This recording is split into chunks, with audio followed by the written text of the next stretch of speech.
Hi, everyone. I'm Christine Tulley, President and Executive Writing Coach at Defend and Publish. Welcome to episode 45, Modeling Writing for Your Graduate Students.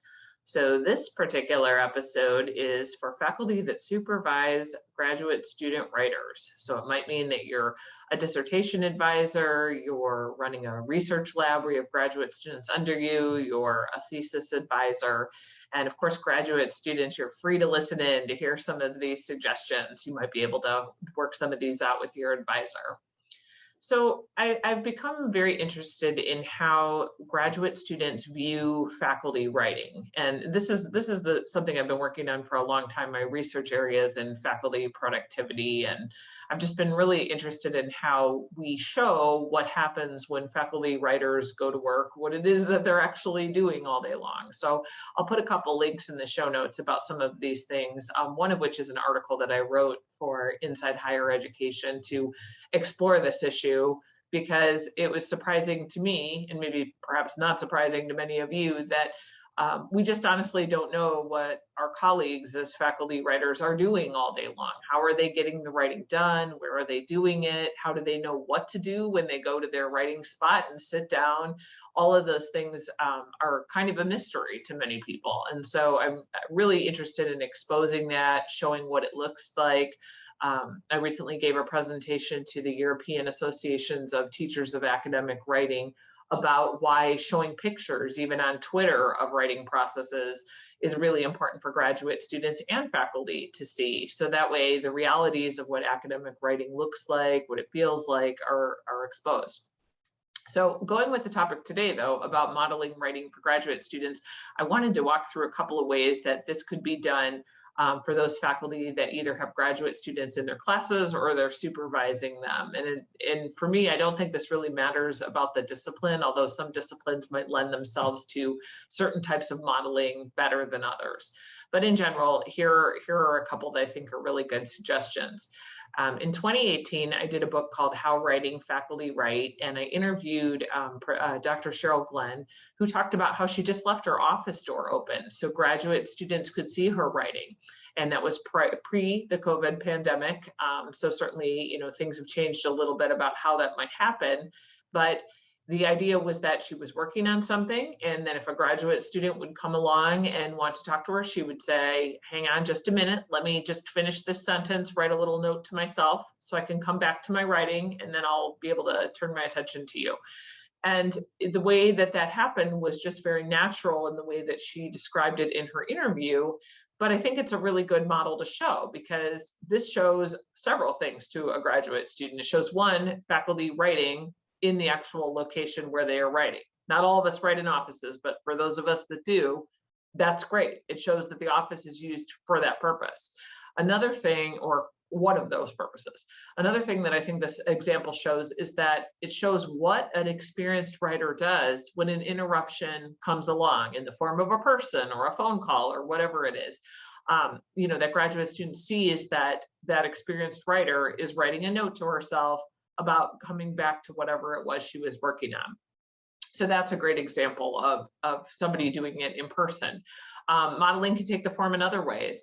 One thing I started 2 years ago in the graduate program that I direct at the University of Findlay, it's a Master of Arts in Rhetoric and Writing, or a face-to-face graduate program. And one of the things I started doing was setting up times in the library, because I love to write in my library. I've talked about it in many, many episodes. But one of the things that I end up doing is inviting graduate students to come in for just open writing time. So I'm working on my projects, they're working on theirs. We are near each other in a section of the library. We are back face-to-face at my university from the pandemic. So we are socially distanced, we're wearing masks, we're not sitting on top of each other by any means, but we're in a corner of the library or in a location where we can each have our own table and be a little bit spread out, but also be writing together. And so they'll just come in and work. They'll wave, I'll wave. If they have questions, they will ask me, but we all use the time to write. And I found that just them seeing me get out my notes, get out my books, start working on things, they can see that happening. And it does offer a spot where we're writing together, so it doesn't feel so isolating to them. Sometimes we'll do a quick problem solve. One of the graduate students will ask a question and say, I'm not really sure how to present this information, or I'm not sure how to link this concept to my methodology. We'll have a 5-minute chat. We're very careful about, not encroaching on each other's writing time, but just having those, a quick crowdsource and then going back to writing for a little bit. I have spent many a wonderful, nasty winter Ohio afternoon where it's snowing and sleeting with some of my graduate students. They're writing their papers for their classes or working on their thesis, and I'm completing the article or whatever I'm supposed to do. And if you would have asked me this 5 years ago, I would have said, no way.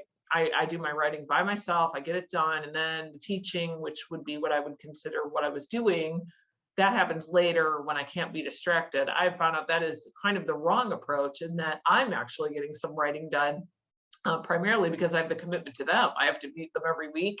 Anybody can come if they want to. It's low pressure.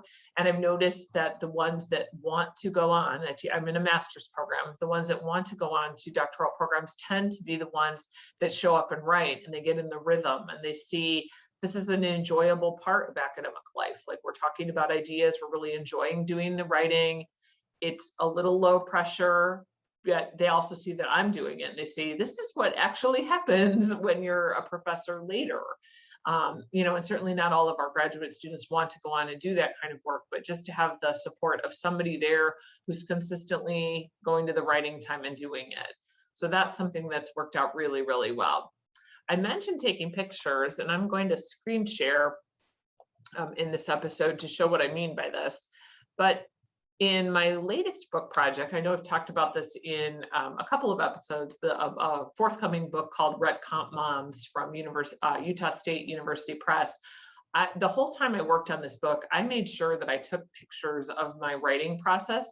And this was initially for students, but then I started making a website about them because for many academic parents, this is another part of the writing that we just don't see, is where is this happening for someone that might have caregiving responsibilities. So I will put a link to this in the show notes. It is a page about this book project on my website, and I will link to it. But what I did was I just put up a bunch of pictures with captions. And essentially anyone can see how this book unfolded. One of the pictures, for those of you not watching this on YouTube, one of the pictures I'm showing is a tablet. I know I've talked about the InkPad app before and how I use that to dictate what it is I want to say on an app that captures writing on a yellow notepad.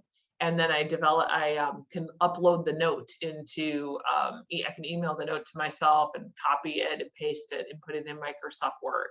So that's been very useful. There's pictures of whiteboards where I kind of figure out problems in my book in the library. Views out the window where I was writing, different spots, lots of cups of coffee. So there's lots of things in here that I think are good pictures for graduate students to see. So these are, it's not daily pictures, but I would say I've probably taken one every 2 to 3 weeks from the moment that this book was started. So there's even pictures of planning for the book. There's paper drafts with writing on it. There's a picture that I'm showing right now of where I worked on the book in my COVID writing space. There's one in the car dealer where I worked on it when my car was being repaired. And I did mention these to the graduate students, and I just said these pictures stacked up show all of the touch points or the experiences with writing. And this is something that I actually recommend to graduate students if they want to get some more writing done. Take a few pictures of it as they're working on it, because this is, in my mind, a little bit satisfying than making a check mark that I did some writing today. It actually captures what was happening, what was the circumstance. In some of the pictures where it's clear I was in my library doing some writing, the weather out the window changes. You see snow, but then you also see sun and green leaves and sometimes fall leaves. So it does show that trajectory. Another thing that's also on this page, if anyone wants to check it out, is I have a few pictures of actually writing with graduate students. So one of my graduate students, I'll put a shout out to her. Her name's Hannah Beneful. She is currently a doctoral student at Arizona State University. But when she was with me, she was my research assistant to code a lot of my time use diary for my Rec Comp Moms book project. And in part of that, we actually did a presentation together at a Feminisms and Rhetorics conference where we talked about that collaborative process and how, as a master's student, she got to see how the book was built. So she helped me figure out how I wanted to code things. We would talk through and problem solve how we wanted to represent diaries. She is actually, in the book itself, she actually has written the afterword. I invited her to do that because so much of this data is her, her labor and her help.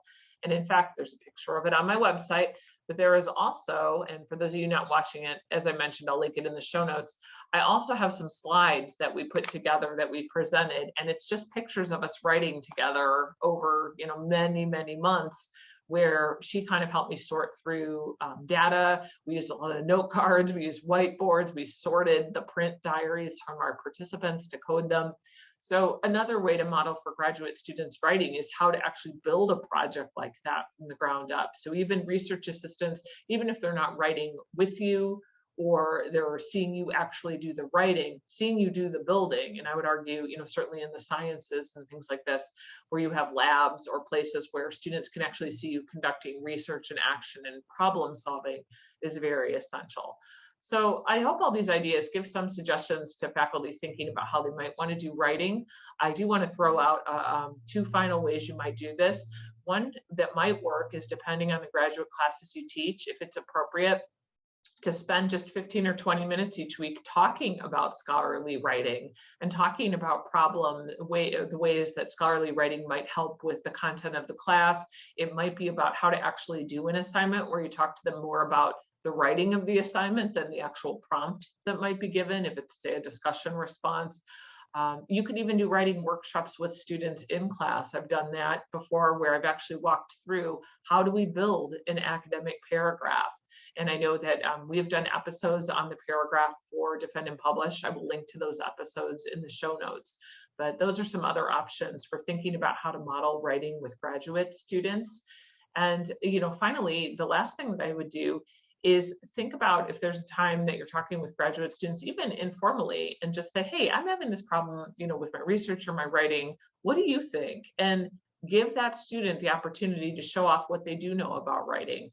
So many of our graduate students suffer from imposter syndrome, but they actually do know quite a bit and have great suggestions for figuring out how to solve many of these writing problems. And just having the chance to be asked and allow them to really think through how they might solve a problem with somebody that's already thinking about it, you're actually showing them and modeling a little bit how to grapple with some of those issues that happen to us as academic writers. We're dealing with big questions and big projects.